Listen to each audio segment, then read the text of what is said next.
안녕하세요. 초록색깔피입니다. 오늘은 법정 스님의 오두막 편지 읽어드리겠습니다. 오늘도 행복한 하루 보내세요. 오두막 편지. 새벽에 내리는 비. 새벽에 비 내리는 소리를 듣고 잠에서 깨어났다. 머리맡에 소근소근 다가서는 저 부드러운 발자국 소리, 개울물 소리에 실려 조용히 내리는 빗소리에 귀를 기울이고 있으면 살아있는 우주의 맥박을 느낄 수 있다. 새벽에 내리는 빗소리에서 나는 우주의 호흡이 내 자신의 숨결과 서로 이어지고 있음을 감지한다. 그 무엇에도 방해받지 않는 자연의 소리는 늘 들어도 시끄럽거나 무료하지 않고 우리 마음을 그윽하게 한다. 사람이 흙을 일구며 농사를 짓고 살던 시절에는 이와 같은 자연의 소리를 들으면서 그 질서 안에서 넘치지 않고 순박하게 살 수 있었다. 작은 것에 만족하고 적은 것에도 고마워했다. 남이 가진 것을 시샘하거나 넘보지도 않았다. 자기 분수에 자족하면서 논밭을 가꾸듯 자신의 삶을 묵묵히 가꾸어 나갔다. 그러나 물질과 경제를 사람보다도 중요시하고 우선시하는 요즘 세상에서는 농사를 짓는 사람들까지도 대부분 예성 같은 감성과 덕성을 지니고 있지 않다. 농사도 이제는 기업으로 여겨 먼저 수지타산을 따져야 하기 때문이다.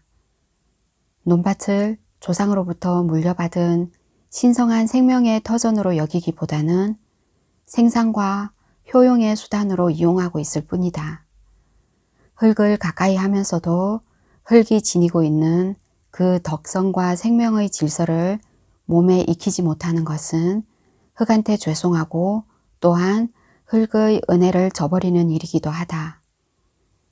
좁은 땅덩이에 인구는 불어나 어쩔 수 없이 양계장처럼 켜켜이 올려놓은 아파트라는 주거 형태는 우선은 편리하겠지만 인간의 본질과 장래를 생각할 때 결코 이상적인 주거 공간은 못 된다. 그 같은 주거 공간에는 생명의 근원인 흙이 없다. 허공에 매달려 추상적이고 관념적으로 살아가는 생태이므로 인간 생활이 건강할 수 없다.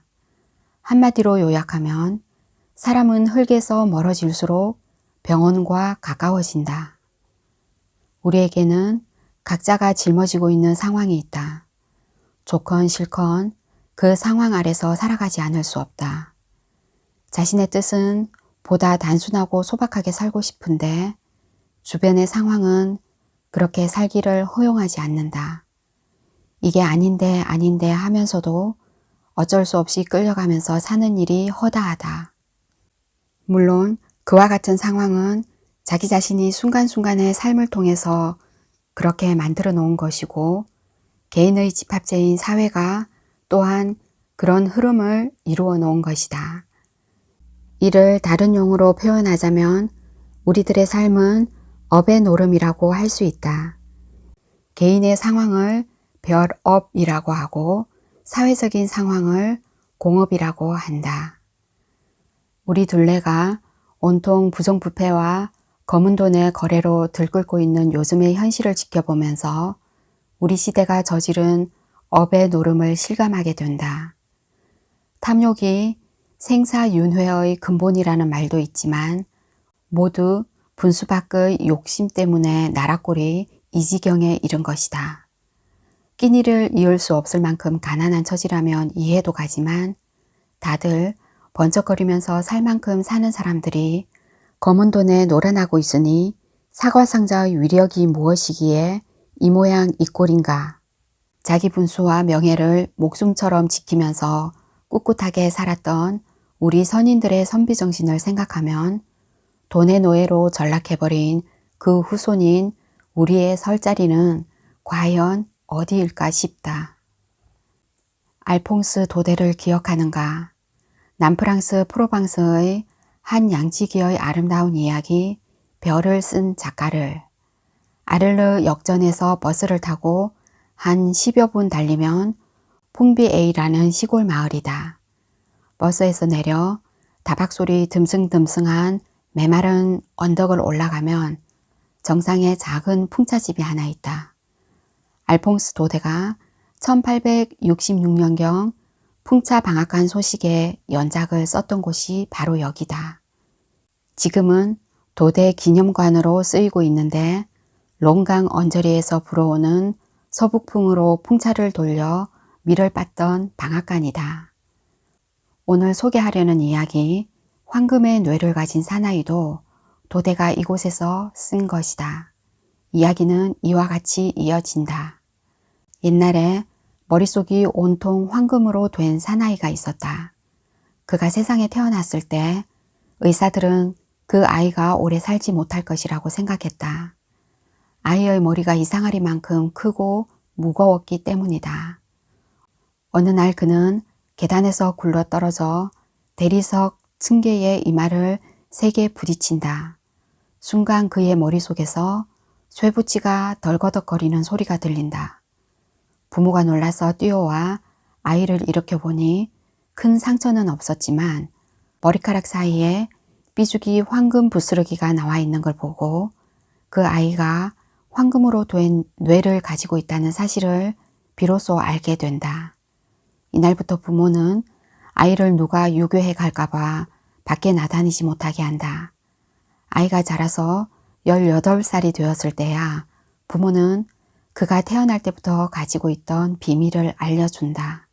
그러면서 너를 키우느라고 애간장을 태웠으니 그에 대한 보답으로 머릿속에 황금을 조금만 나누어 줄 수 없겠느냐고 한다. 아이는 선뜻 호두알 크기만한 황금 덩어리를 자신의 두개골에서 떼어내어 어머니에게 드린다. 그는 이때부터 머릿속에 들어있는 값비싼 황금에 정신이 팔려 이 황금이면 세상에서 무슨 일이든지 할 수 있을 거라고 자만하게 된다. 그는 황금을 마구 낭비하면서 왕족처럼 사치스럽게 살아간다. 뇌 속의 황금은 방탕한 생활로 인해 자꾸 줄어들고 못된 친구에게 도둑맞기도 한다. 그러다가 마침내 골속이 다 비어 인생을 제대로 살아보지도 못한 채 죽음에 이르게 된다. 이 이야기는 다음과 같이 끝을 맺고 있다. 세상에는 하찮은 것을 위해 자신의 소중한 황금을 마구 낭비하는 불쌍한 사람들이 많다. 그 하찮은 것들로 인해 그들은 하루하루를 고통 속에 살다가 처참한 죽음을 맞이한다. 자신의 좋은 특성과 잠재력으로 상징되는 당신이 지닌 그 황금은 무엇인가? 소중한 그 황금을 혹시나 하찮은 일에 탕진하고 있지는 않는가? 진정으로 하고 싶은 일을 하라. 나는 중이 되지 않았으면 목수가 됐을지도 모른다는 생각을 한 적이 있다. 일용에 쓰일 물건을 만들기 위해 연장을 가지고 똑딱거리고 있으면 아무 잡념도 없이 즐겁기만 하다. 하나하나 형성되어가는 그 과정이 또한 즐겁다. 며칠 전에도 아궁이의 재를 쳐내는 데 쓰일 고무래를 하나 만들었다. 전에 쓰던 것이 망가져 다시 만든 것이다. 톱으로 판자를 켜고 나무단에서 자룻감을 찾아 알맞게 다듬고 똑딱똑딱 못을 박아 완성해 놓았다. 시험 삼아 새 고무래로 재를 쳤더니 고래가 훤히 들여다 보이도록 아궁이 속이 말끔해졌다. 아궁이 속에 걸리적거리는 것이 없어야 불도 잘 들인다. 고무래 같은 걸 시장에서는 팔지도 않지만 만약 그걸 돈을 주고 사다가 쓴다면 손수 만들 때의 그 즐거움은 누리지 못할 것이다. 내가 처음 불이람에 들어가 만든 의자는 20여 년이 지났는데도 아직 말짱하다. 장작 더미 속에서 쓸만한 참나무 통장작을 고르고 판자 쪽을 잇대어 만든 것인데 사용 중에 못이 헐거워져서 못을 다시 박은 것 말고는 만들 때 그대로다.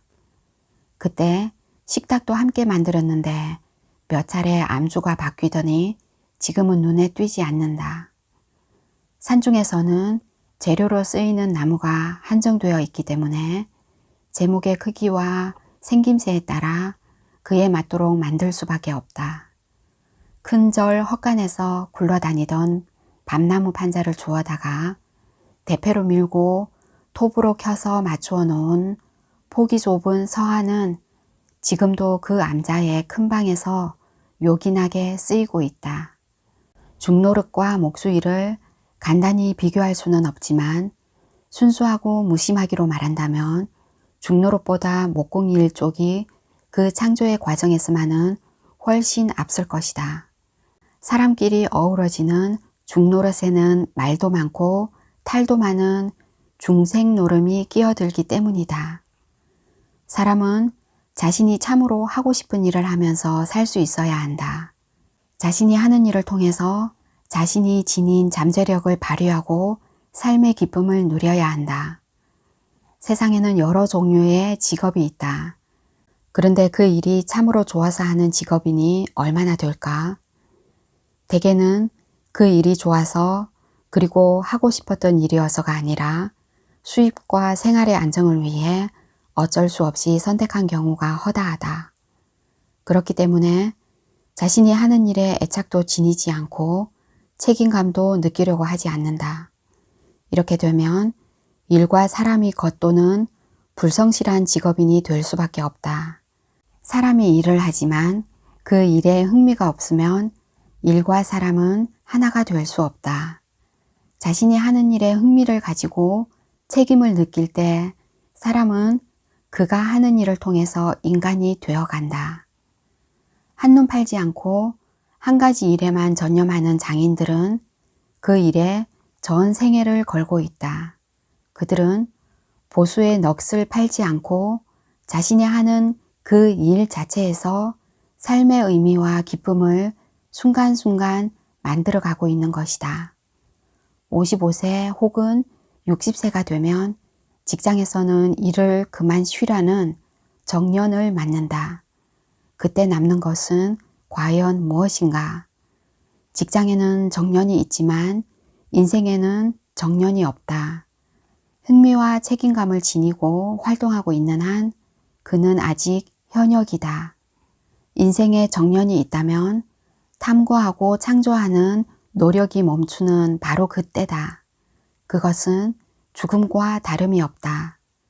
타율적으로 관리된 생활 방식에 길들여지면 자율적으로 자신의 삶을 개선하고 심화시킬 그 능력마저 잃는다. 자기가 하는 일에 흥미와 의미를 느끼지 못하면 그는 하루하루 마모되어가는 기계나 다름이 없다. 자기가 하는 일에 자신의 인생을 송두리째 걸고 인내와 열의와 정성을 다하는 사람만이 일의 기쁨을 누릴 수 있다. 이런 이야기가 전해진다. 그 옛날 장원의 한 영주가 산책길에 자신이 고용하고 있는 젊은 정원사가 땀을 흘리면서 부지런히 정원 일을 하는 것을 보았다. 걸음을 멈추고 살펴보니 정원을 구석구석 아주 아름답게 손질하고 있었다. 그뿐만 아니라 젊은 정원사는 자기가 관리하는 나무 화분마다 꽃을 조각하는 일에 열중하고 있었다. 이런 광경을 목격한 영주는 그 젊은 정원사를 기특하게 여겨 그에게 물었다. 자네가 화분에다 꽃을 조각한다고 해서 품삯을 더 받을 것도 아닌데 어째서 거기에다 그토록 정성을 기울이는가? 젊은 정원사는 이마에 밴 땀을 옷깃으로 닦으면서 이렇게 대답했다. 나는 이 정원을 몹시 사랑합니다.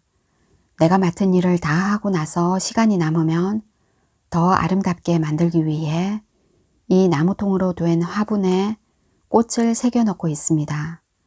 나는 이러한 일이 한없이 즐겁습니다.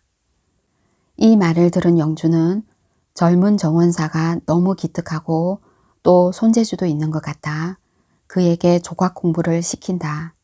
몇 년 동안 조각 공부를 한 끝에 젊은이는 마침내 크게 이룬다.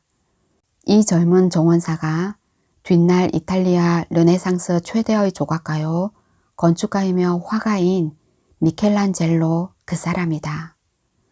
그는 자신이 하는 일에 열의와 기쁨을 가지고 품삯과는 상관도 없이 아름다움을 만들어 간 것이다. 그는 화분의 나무통에 꽃을 아름답게 조각하는 과정에서 자신의 인생을 아름답게 꽃피울 수 있었던 것이다. 5분이나 10분만 더 손질을 하면 마저 끝낼 일을 시간이 됐다고 해서 연장을 챙겨 떠나는 요즘의 야박하고 약삭 빠른 일꾼들 눈으로 보면 그 젊은 정원사는 숙맥이요 바보로 보일 것이다. 자신의 일에 애착과 책임감을 가지고 기꺼이 땀 흘리는 이런 사람이야말로 우리 사회에서는 높고 귀한 존재다. 당신이 진정으로 하고 싶은 일을 찾으라. 그 일에 전심전력을 기울이라. 그래서 당신의 인생을 환하게 꽃피우라.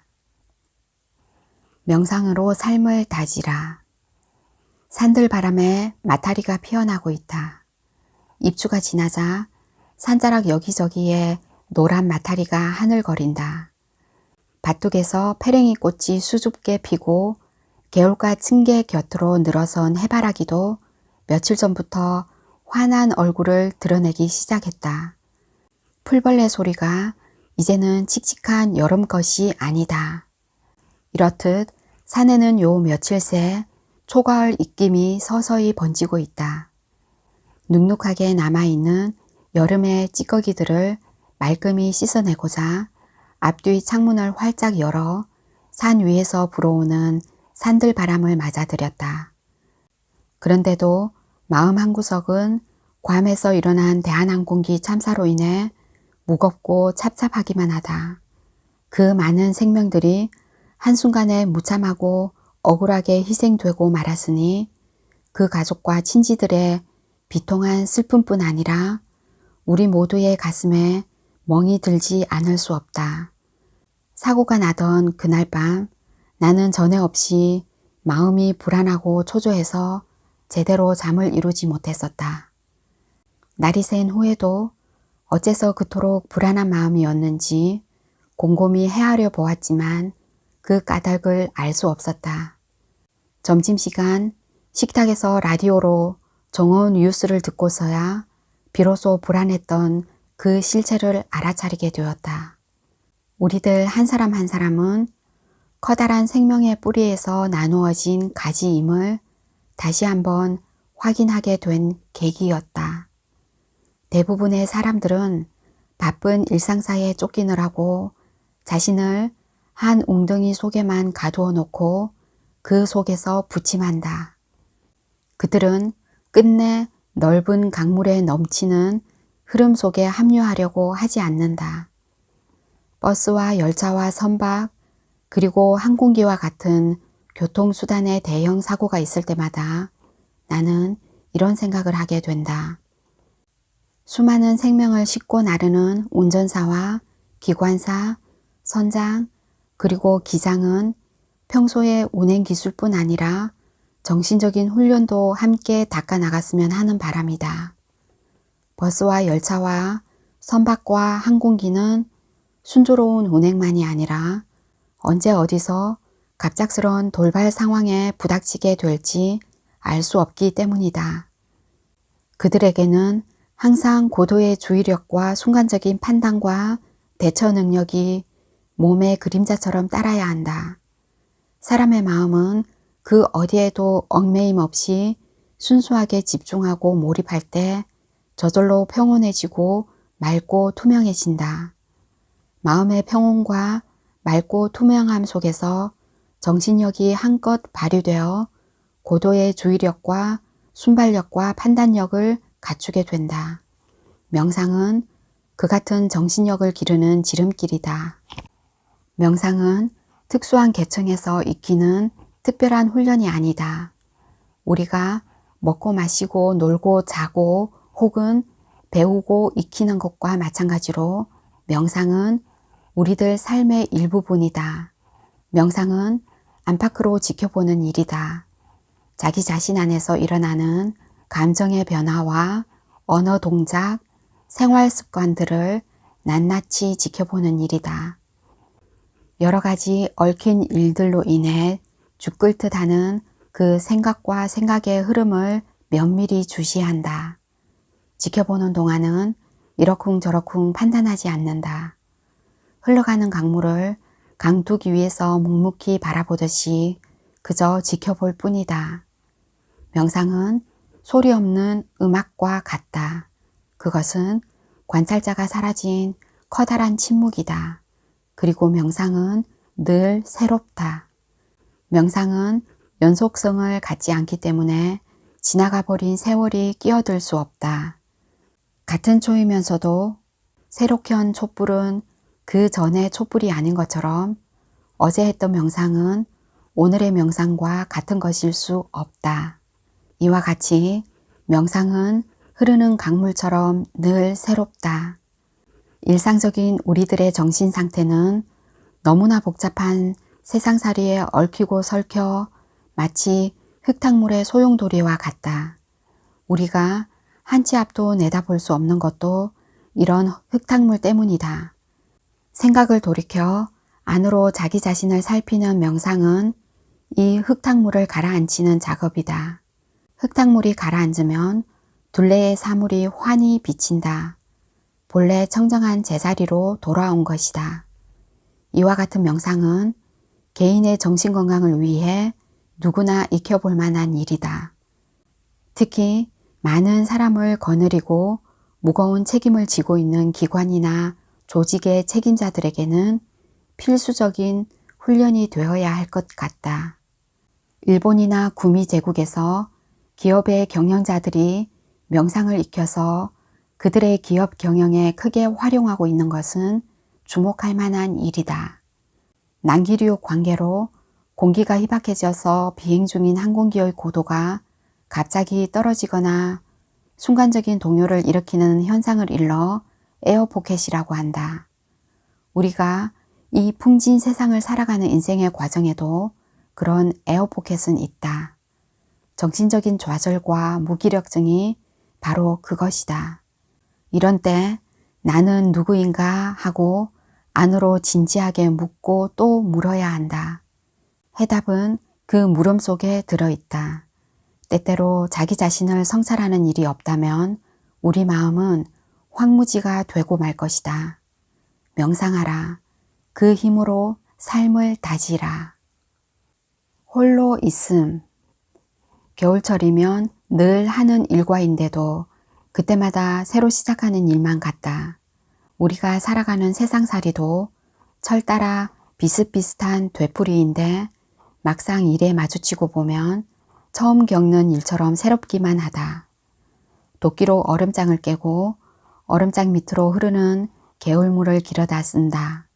그리고 그 도끼로 장작을 패서 난로불도 지피고 아궁이에 군불도 뗀다. 이렇게 지내다 보니 물과 나무와 불이 우리 살림에 없어서는 안 될 아주 요긴한 것들로 여겨진다. 흙과 물과 불과 바람, 즉 지수, 화풍, 이 네 가지로 우주가 구성되었듯이 우리 몸도 이 네 가지로 이루어졌다는 말에 실감이 간다. 그러니 근원적으로 볼 때 이 우주와 우리들 자신이 결코 다르지 않은 한 몸이다. 그래서 우리 몸을 작은 우주라고 하는 것 같다.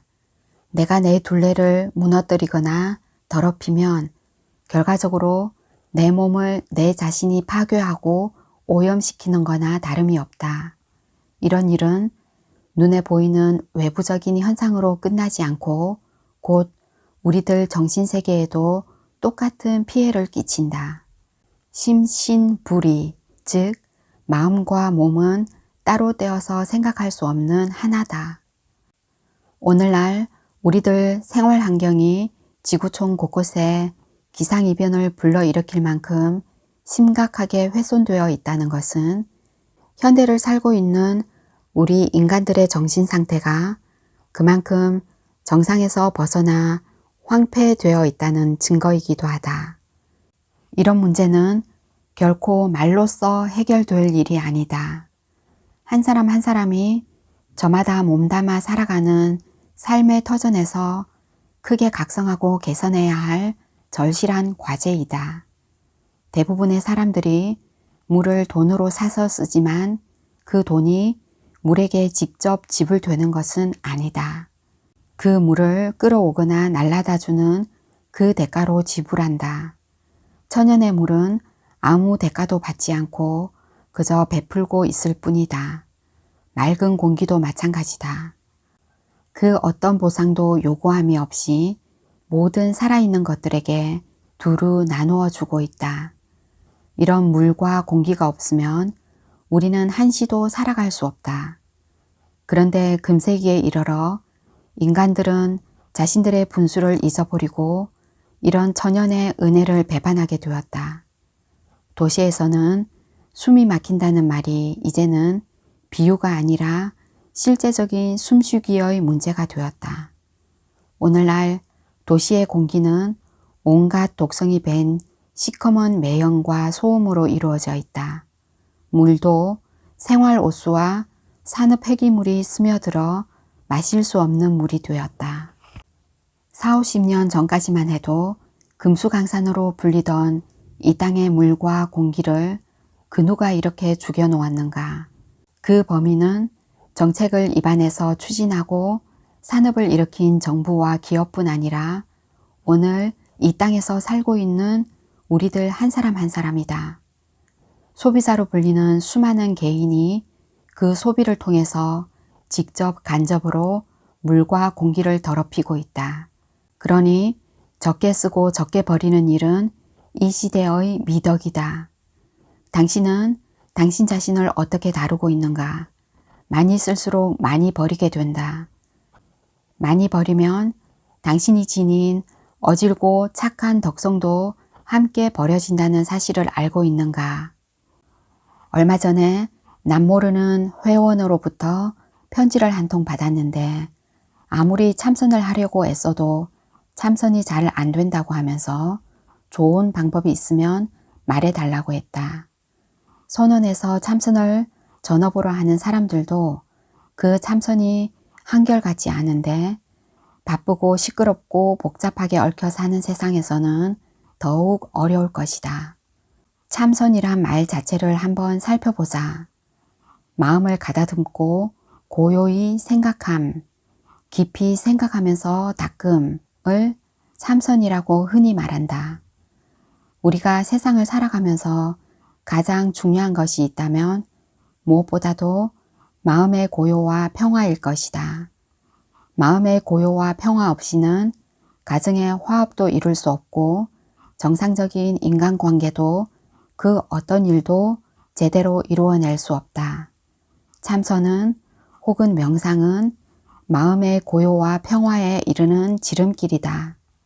우리들이 어떤 간절한 소원 때문에 하는 기도라는 것도 그 마지막 단계에 이르면 곧 명상의 세계에 도달하지 않을 수 없다.